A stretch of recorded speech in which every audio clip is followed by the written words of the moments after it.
That's a very summery shirt. Oh, that was a nice word. You chose a nice adjective. Thank you. It's summery. Thank you. Yep. You look nice. Thank you. It's a Is rental. it a rental?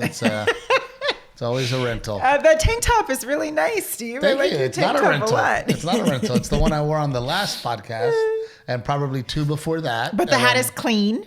Because I did. First, let's start from the beginning. Let's start from Indianapolis.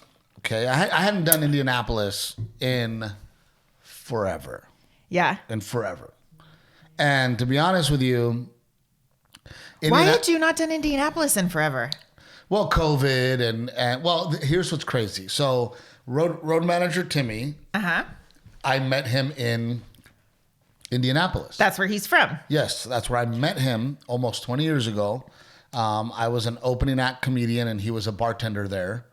And we partied one night and became what we are today. How many years ago?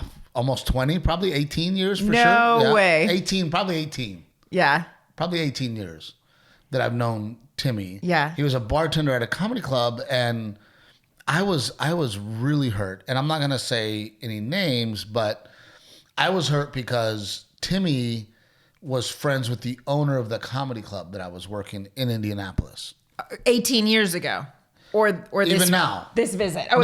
It's a different comedy club than the one I did. Okay. So... See, I got to ask these questions because boys don't give details. I know. Well, so it was a bummer because I love that club, right? A lot of cool things happened for me at that club. There was a blizzard one time where I was stuck in a blizzard and had to perform. We had a guy charge the stage. That was the club that the guy charged the stage with Rocky, right? Blizzard. Rocky was with me. I'm like holding the guy down on the ground. I remember that story. I didn't realize that was the same club. It was there, and Rocky's having to hold the guy's wife off of me. I'm waiting for management because there's no door guys. It was a blizzard, right? Right. That happened there. Timmy and I became very good friends there, along with Troy and Amos and kind of that whole crew, right? Well, what hurt me was the last time I did that club, the owner came up to me and I get 2 checks, okay, for my weekend. I get a check for X amount and then I get a check for X amount. Okay. And the owner says, hey, just deposit one now. And then in a couple weeks, can you deposit the other one? Because we're really not doing well. Right. Right? The club is not doing well. We're having a really hard time paying the bills, blah, blah, blah. I take that check and I rip it up. One of them. Right. And I go, don't even worry about it. I go, I hope this helps the club. Right. I go, it's on me. I hope it helps the club. I go, but I expect to be rebooked. Right. Never got rebooked. That was the last time you were there? At that club. Gotcha. Okay. Never got rebooked. And I didn't do it, I did it to try to save the club, to try to help the owner out. Right. Right. But I also said, hey, book me again. I scratch your back, you scratch mine. Right. And it never happened. And did the club stay open? Maybe that's why it never happened. They went out of business. That particular club to keep you. did not stay open. However, they are still open. Okay. Because there was 2 of them. Oh, gotcha. Right. Okay. So, it's moments like that where, it's why I hate this business so much. Yeah. Right. Because I try to do the right thing. Right. Which, by the way, I'm willing to bet there's not another comedian that's ever done that. Well, no, because most comedians need the money too. It's like I needed as much as the club does. I needed the money too. Right. No, I'm sure you did. But I always look at things as I want work all the time. Right. Right. I know exactly what you're going to say. You're going to say that you want that comedy club to continue to do well. You don't ever go and put a huge guarantee on a club because you want the club to continue to be there. But I've always had the mentality of I want to work every single year. Right. I don't want that comedy club to go, man, Trevino comes, I made no money. Right. I can't book him again. So that's one-time money. Yeah. I'm not about one-time money. Yeah. Right. Don't give me X amount of dollars once and then never book me again. I'd rather have less and continue to, especially back then when, hey man, I'm trying to. Every week counted. Every week counts. The next year that comes around, I need that week to fill weeks, right? Yeah. And continue to work. And I also thought, okay, well, here's a gesture, right? Here's something that I can do to help that club. And then they'll book me forever and they'll never forget it. Yeah. Like I do, right? I don't ever forget Brad Garrett. Yeah. I never forget that when I needed work, I could call Brad Garrett and he would give it to me. Yeah. And it was a fun week for me and you to be in Vegas. Yeah. Put up. And I've never forgot that from Brad. And I never will, right? I will always answer Brad Garrett, by the way, Brad Garrett. I will always answer his phone calls. As a matter of fact, he just texted me today, right before we did this. So that's kind of why I'm bringing him up. But, that was one of those moments too in this business where I'm like, again, like I got effed again. I got fucked again. Yeah. You know what I mean? But you always tell me too, you're like, don't do a good deed expecting something in return because that's not the way it works. No. And that's why I'm not throwing mud. Right. Right. I'm not naming names. I'm not saying what comedy club it was. I'm not like, hey, don't ever go there again. I'm just saying that personally for me, it was another one of those moments where it was like, wow. Like I really thought that I would at least be returned the favor. Right. Right. And I didn't. And it is what it is. So then this new comedy club comes into town called Helium. Mm-hmm. I love the Helium comedy clubs. There's one in Portland. There's one in Buffalo. There's one in Philly. I don't work it. I work the Punchline. Yeah. And then I get booked like 2 years ago in Indy and we did good. It wasn't sold out. Yeah. But we did well. Yeah. We did really, really well. So then we're booked COVID happens. No more booking. We go back last week. And let me put it this way. I would walk on stage and go, well, Captain Evil really wanted me to be humbled. So she said, go to Indianapolis. Because, I don't think we sold out one show. Yeah. And by the way, half capacity, which at this point in my career, I'm not used to not selling out. Right. And if I don't sell out, it's because maybe Thursday was 10 tickets short. Right. You know what I mean? Right. But for this to be, Friday's second show was probably 75 people. Maybe. Thursday was like 75 people. Yeah. Saturday's second show was like 75 people.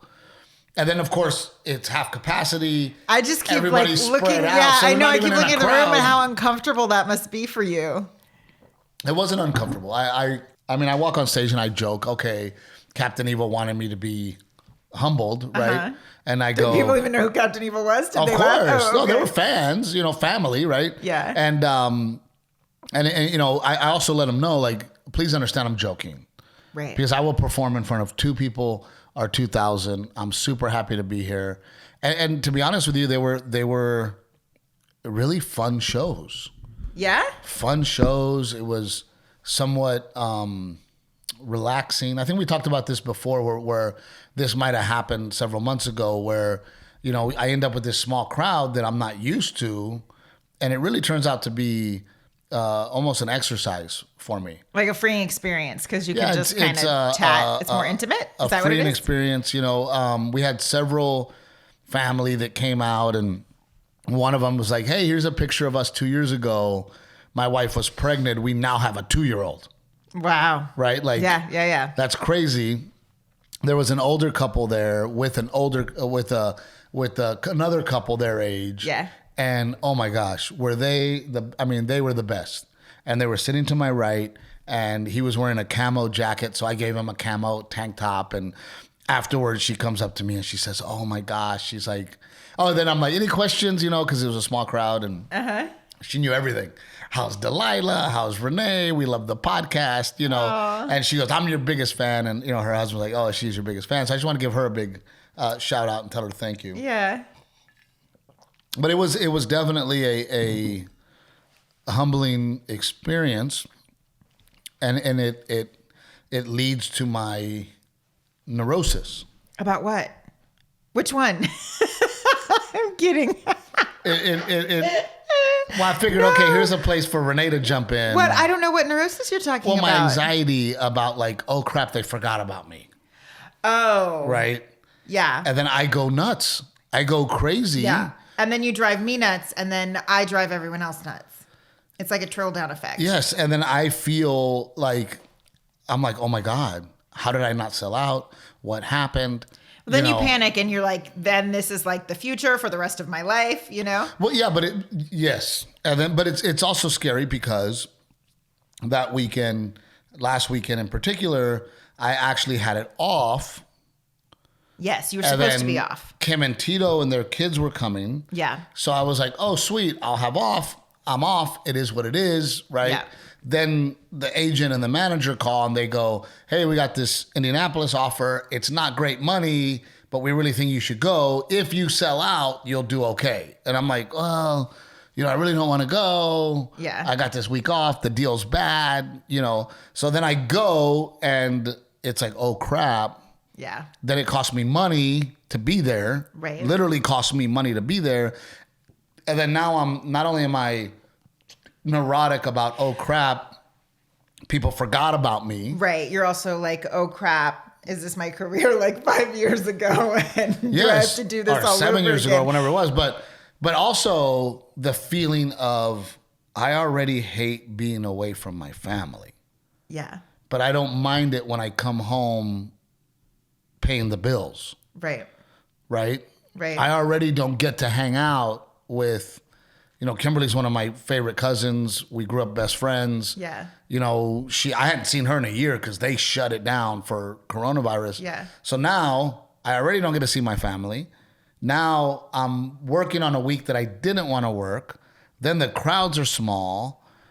And then I don't get to see my family. I lost money when I could have been home with my family. However, I'm not saying that I don't enjoy performing for the people there. Right. Right. But it does scare the crap out of me. Like, well, I think it's just figuring out how there's still this uncertainty of how things are going to return post-COVID. Yeah, and what that roadmap is going to look like, and I think there was this moment of like, especially for we felt like we continued to work through COVID to make sure that like when things opened up, it would just be this seamless return, and we're still continuing to figure out how to kind of navigate things. Yeah, and it's scary because, like I said, last time I was in Indy at full capacity, we did well enough that at half capacity, I should have sold everything out. Yeah. And then to get there and then, oh crap, nobody's here, right? Yeah. So, and then I come home and then I'm grumpy and I'm angry and I'm mad about it. And then I take it out on you. And then the best thing about you is that you have no reverse. I just match your energy. And I tell Renee that I'm like, Renee, like if I get mad, I'm not mad at you, but then you take it personal. Well, yeah. And then you get mad at me. And then now it's this cycle where we end up fighting. And it's like, I'm not mad at you. And everyone's like, save it for the podcast. I'm like, I'm not mad at you. I'm grumpy that all of this happened to me this weekend. I'm scared. I'm nervous. I'm afraid that COVID has taken away what I had built. Yeah. What I had worked so hard to build, right? Yeah. And then the funny part out of all of this depression is... Which is what you're good at, baby. So thanks. Thank you. On the funny part of the depression. Well, both. The funny part and the depression. So our friend Flip Schultz, who opens for me, who is fantastic comedian. Oh, you guys need to look him up. He's a total professional comedian. He's a headlining comic. He's really, really funny. And I think we talked to him on the podcast once or twice. So Flip is there. Now, Flip was a big time headliner on the Norwegian cruise lines. Like as for cruises, if you're a stand-up comic on Norwegian, you have to be nice shit. Yeah, that's the night. I mean, you have to be a really good comic to be there. Yeah. And Flip had made a very, very, very good living as a Norwegian headlining comic. Yeah. So as you know, on cruises, there's other entertainers. Yes. Right. So he says, "Oh man, I've got this friend in town. She's coming to the show. She's a dueling piano player. And you know how much I love dueling pianos. Yes. I love dueling piano. It's freaking awesome. The sing along, right? So Flip, and so we're downtown Indy, and he goes, "Oh, she's playing at a place in Broad Ripple." Right? And he's like, "You want to go?" Now, you know me, right? First of all, there's a cigar lounge next door that I want to be at. I don't want to go out. I want to sit at the cigar lounge. Next to the comedy club. Next to the comedy club. Okay. I want to sip a whiskey, have a nice cigar, right? And stay out of trouble. Yeah. Right? That's my goal. Stay out of trouble, right? And most of the time, I'll stay at the club. I don't even go out anymore. If I'm going to have drinks Friday night, I stay at the club. I have drinks. I go home, right? Yeah. Well, Flip's like, "Come with me, dude. Come with me," right? And the girl was really nice. So I got to meet her. She's a very sweet girl, very talented person. And he goes, "Please, come on, let's go, right?" So I'm like, all right. So now we're waiting for an Uber, right? We get in the Uber, we get there, and dude, okay, first of all, that night, I'm wearing the shirt that says Dad on it. Where's she playing at? Hold on. I'm wearing that shirt that says Dad. Okay? Yes. I'm with Timmy, who looks 65 years old. All right? He's got the white beard. His hair has gone completely white. His facial hair is... Is he still rocking the ponytail? I don't even know. No. So, dude, we show up in Broad Ripple, and it is straight up college crowd. Yeah. Kids. Is it a college town? I don't know Broad Ripple. Broad Ripple's like an area, but it's where all the college kids are. And we walk in, and I'm like... Dude, this isn't like a piano bar. This is like a college bar. Dude, as I'm walking in, Tim hears a girl go, "Oh my God, some dad's here. Oh my God, somebody's dad is here," right? And I'm like, oh my, and like, I don't feel old. I don't really feel, I feel young. You know me, I feel young. I have energy. Until you show up wearing a dad shirt in a college bar. I show up at a college bar with Timmy, Flip, and I'm wearing I might as well have walked around being, "Jennifer, everybody see my daughter Jennifer?" Like that. Like I felt like I might as well have done that, right? So the girl playing, and she's like, "Oh my God, I'm sorry." She's like, "You guys totally don't fit in here, right?" Blah blah blah. So she comes over. She goes, "I have to sing a couple more songs." She goes, "And then I know this really chill place with an older crowd to hang out, right?" So we're like, all right, so we'll have a drink here, I fine, don't know how right? you don't walk into the bathroom and turn your shirt inside out, but I guess if you're standing with Flip and Timmy, it doesn't really matter. I'm already there, right? Yeah. So then this kid next to me touches this shoulder, and I turn around. He's trying to trick me, right? Like, you know how you go, huh? And then and so I turn around and I turn back around, and he's like, huh. Yeah. And I just put my arm around him, and I go, "You're a brave little fucker, aren't you?" Right? And he goes, "I'm drunk, sir." I go, "Then good, sit down." And he goes, "Yes, sir." And he sits down, and Flip goes, "Dude, did you just tell that kid to sit down?" And he sat down. I go, "Dude, my shirt says Dad. When your shirt says Dad, you can tell college kids what to do." But I just put my arm around him. I'm like, "You're a brave little fucker, aren't you?" And he was like, "I'm drunk, sir."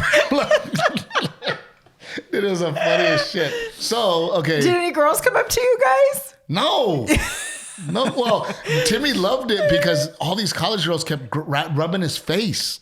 Why were they rubbing his face? Dude, I don't know what it is, man. It's COVID. You're not supposed to be touching people's faces. College chicks were all about Timmy's white beard. Interesting. And so Timmy was like, "I need to hang out at college bars." He goes, "Dude, all these girls were touching my beard, right?" So then, when I met Timmy... they'd never seen one before. That's hilarious. Timmy played on the Indianapolis rugby team when I met Timmy. Yes. And the rugby bar was a place called Connor's Pub. Not a college bar. No, it was a rugby bar. Okay. Back in the day, There's right? a thing such as a rugby bar? Yes, it's where all the rugby guys hang out, right? So that's got to be like an East Coast thing, yes. Right? So rugby bar? So we used to hang out there. When I would come to Crackers Comedy Club or Helium or wherever, I would go to, afterwards it was, let's go to Connor's Pub. And Timmy was the king of Connor's Pub. Like, we would walk into Connor's Pub and people would lose their minds because Timmy showed up. Because he was a rugby player, because everyone knew him because he hung out there all the time? Both. Everybody knew him. He was on the team. He hung out there all the time. And he used to tie it in a knot there. So he was a legend. Okay. I can't believe we're talking about this on the podcast. You know, we would always go to Connor's, right? So the girl that we're hanging out with, she starts walking us to the bar where it's going to be, where we can have a drink. Where we're like, oh crap, Connor's is right there. Like, we should walk in to Connor's, right? For old time's sake. For old time's sake, let's go into Connor's. Okay. So we get to I'm a little afraid. Dude, we get to Connor's, and I'm Mexican, and me and Timmy are the only white people there. And the bouncer goes, nah, dog. He's like, you two ain't coming in here. And then we were like, why is it closed? Like, is it closed? Right. Is it at capacity? Is it at capacity? Right. And he was like, nah, you white boys don't belong here. And then we were like, all right, well, so much. Not at the college bar. So much not for at the pub. So much for the college bar. That he was like, nah, dog, you ain't coming in here, right? Yeah. And we're like, all right, well, like, I'm like, okay, I'm wearing a dad shirt. Right. I should be right. So I'm like, all right, whatever. So we leave. So then where'd you end up? We ended up at this hangout patio, kind of a old person vibe. No, it was still young person, but we still found like a little corner, a dark corner. But I was so happy because when I walked up to the door, the bouncer was like, "Oh my God, Steve Trevino." Oh, you're allowed here. Yes, and then the cop that was right there was like, "Oh shit, Steve Trevino." Right? So I ended up taking a picture with the cop. I ended up hanging out with the dude, and he was like, "Bro, it's on me. Like, man, we'd love to have you go up there and hang out." Yeah. So we ended up hanging out, but that was kind of the highlight of my Indianapolis weekend. Adventures in Dad. Yes. It was a little heartbreaking. Indianapolis. Yeah. Yeah, because did we have people who are into my stand-up, who are family, who love what me and you are doing there? Yeah. We do, right? But it's also one of those things where I'm like, man, I don't know if it's worth going back. Right.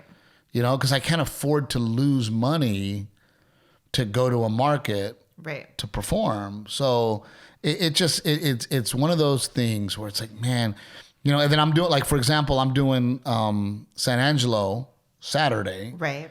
And one of the reasons I'm going back to San Angelo is because during COVID, we did that market because Texas was open and it was an outdoor venue and we were able to socially distance and get people in there. Well, they came out in droves. Yeah. Right? So it makes me go, I'll go back. Right? Because they earned me to come back. Right.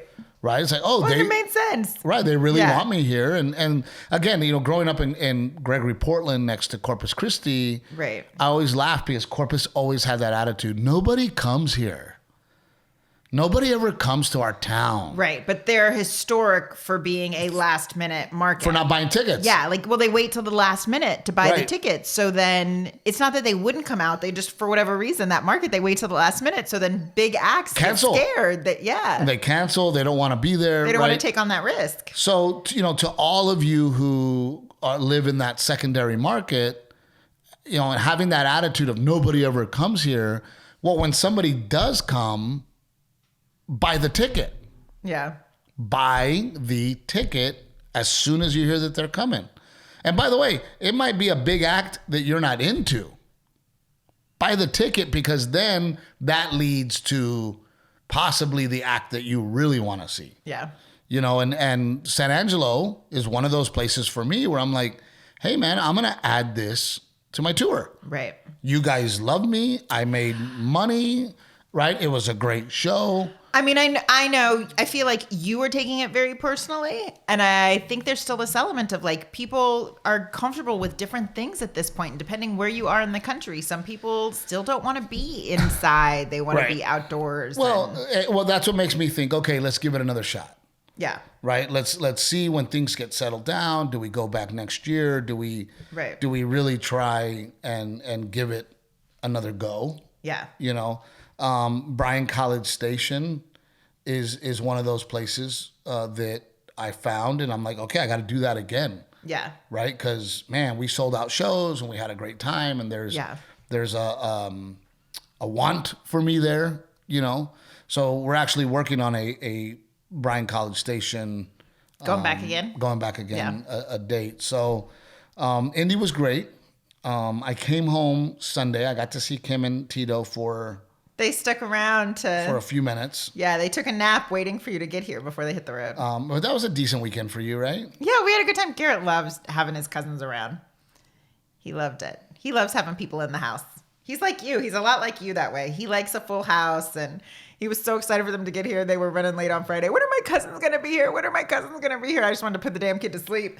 But he was so happy to have them, and we took him to breakfast at Granny D's, which has, you guys, there's this place that makes pancakes that literally your to-go box is a pizza box. That's the size of your head. Because you can't finish it all. So there's like, here's a pizza box. If you have 8 people, you order 2 pancakes.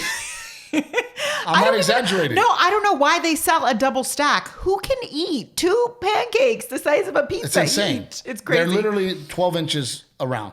And they're like cinnamon roll pancakes. They do a carrot cake pancake. They do a banana Foster pancake, like an apple cinnamon pancake. It's in Canyon Lake, right? Yes. Yeah. So I took them there. And then, of course, after you've had like this gluttonous breakfast, we went and hiked the Canyon Lake Dam. That's or not, awesome. I shouldn't say hiked, but walked it across. Yeah. Just walked. The boys did their scooters. The kids had the scooters. Yeah. And then our friend Rick and Gigi finally got out of the cave. Brought their kids out. Their kids were like, like they're seeing the sun. You know, they're all white and like, oh, I felt very honored that we were like one of their first adventures out. Well, you know, Rick had to come over to because Rick had to. Well, Rick had to come over to fix the studio up a little bit. Yeah. And I was like, well, you got to bring the wife and kids. Like, I mean, and he's like, all right, well, I guess we're vaxxed, you know. So they came over and you know, great that Garrett and the boys totally got along. Yeah. And you have wonderful kids, Rick. You have wonderful kids. Sweet, sweet boys. Sweet, nice. And it's always interesting to me because when you know, even my sister has 3 girls. And it's just so interesting to me how different all of them are. Each girl is, yeah. They grew up with the same parents in the same home, right? Yeah. With most of the same rules, right? And they're just, you know, even with Rick, your boys, they're all so different. Yeah. And it's so funny because Rick has 3 boys. One of them looks exactly like Rick. One of them looks exactly like Gigi. And then the other one's like a mix of the 2.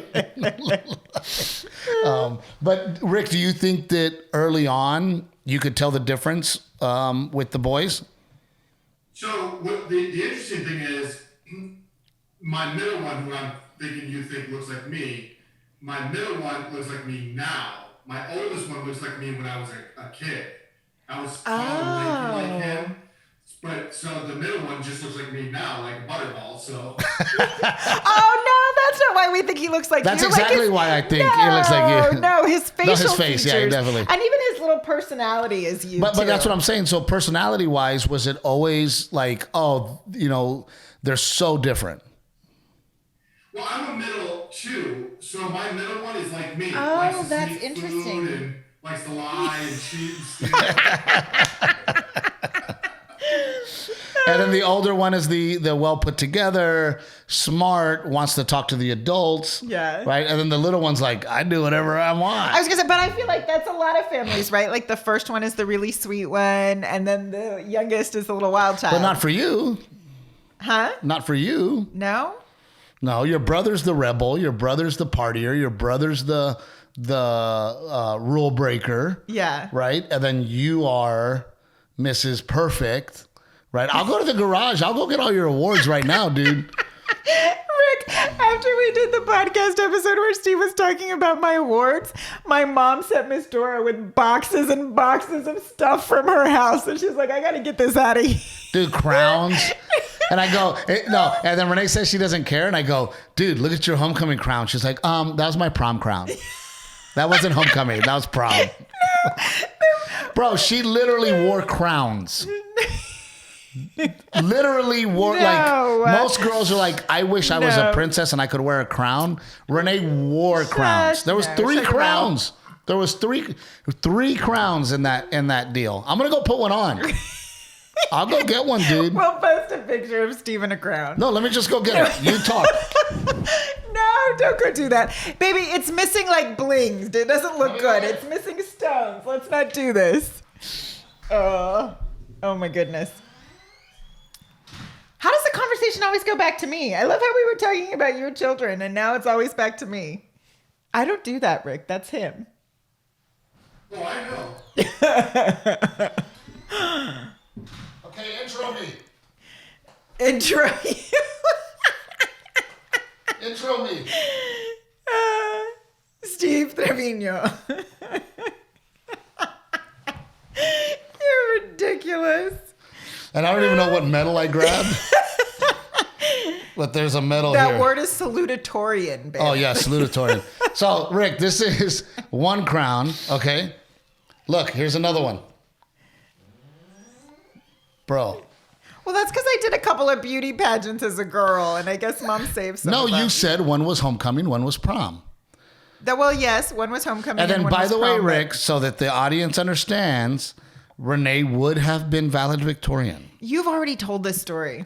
Had Miss Brown, the drama teacher, not given her a 99, had she given her 100, Renee would have been valedictorian. The drama teacher? Yes, the drama teacher where Renee won Best Actor in the state. The highest grade that she would give was a 99. However, will you pick that up? However, had Renee asked her to, she would have got the 100 and would have been valedictorian. Let's email her the Aztec video. Yeah. Here, put that one on. I'm going to take mine off. Why do you get the bigger one? I don't know. No, I'm kidding. Is it bigger? You know this. All right. Well, there's the trash can. You look great, honey. Thank you, love. Thank you. And I love the American flag. Yeah.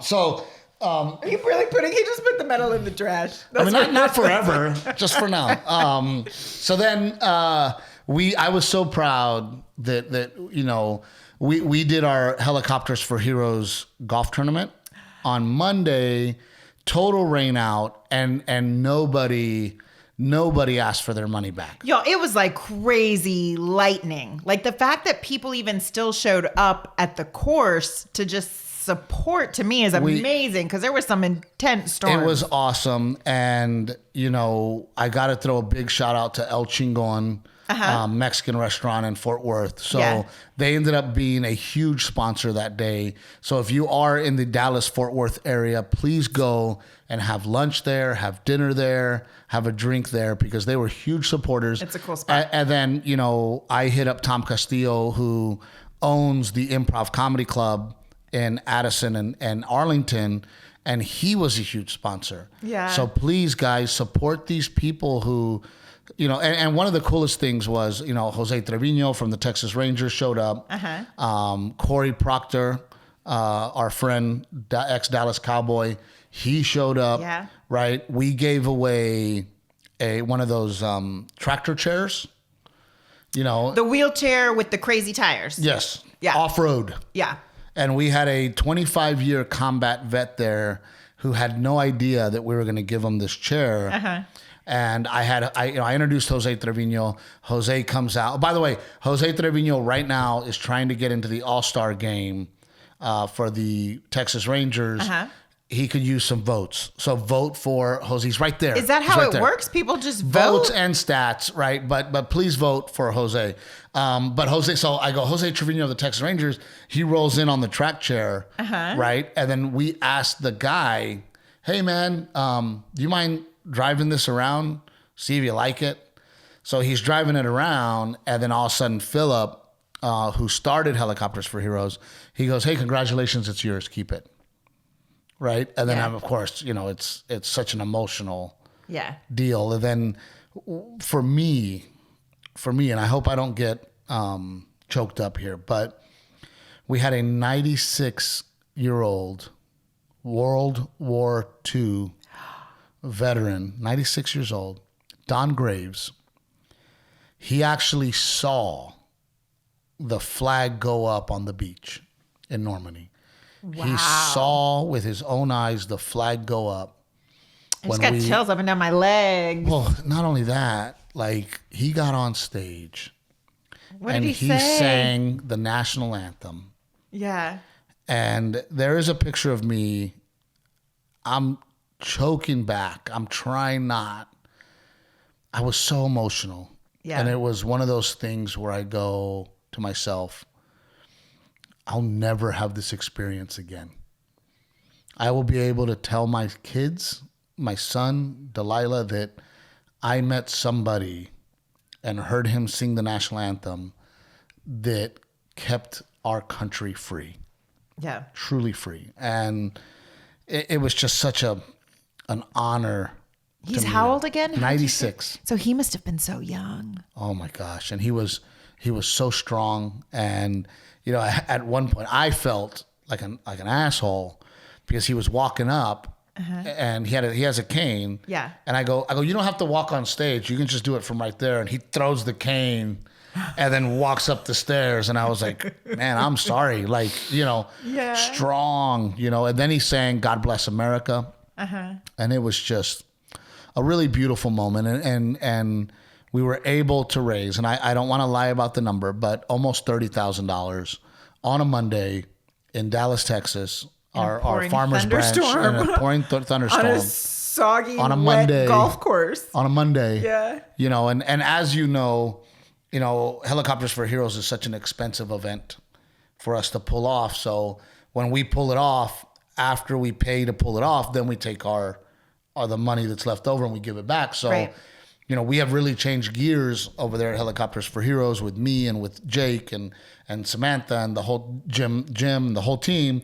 We go, let's pay for the event before we get there. Right.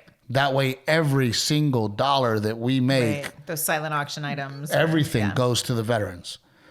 You know, so we're really trying to make an effort. And, you know, Monday was a beautiful event, despite the fact that we didn't get to play golf. Yeah. Right. We were in a freaking thunderstorm. And, you know, well, we did have the truck out front, the 1937 Ford.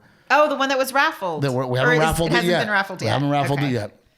$20 gets you a ticket and a chance to win a fully restored Ford pickup truck on Helicopters for Heroes. So it was just great. And the good news is that me, Renee, Delilah, and Garrett, so we all drove up together and we stayed at a place called Great Wolf Lodge. Yes. It's been around for a while. I mean, I'm okay doing a 3-hour trip with the kiddos by myself in the car because Delilah's like 3 hours in between feeds. But past that, it starts to get a little tricky.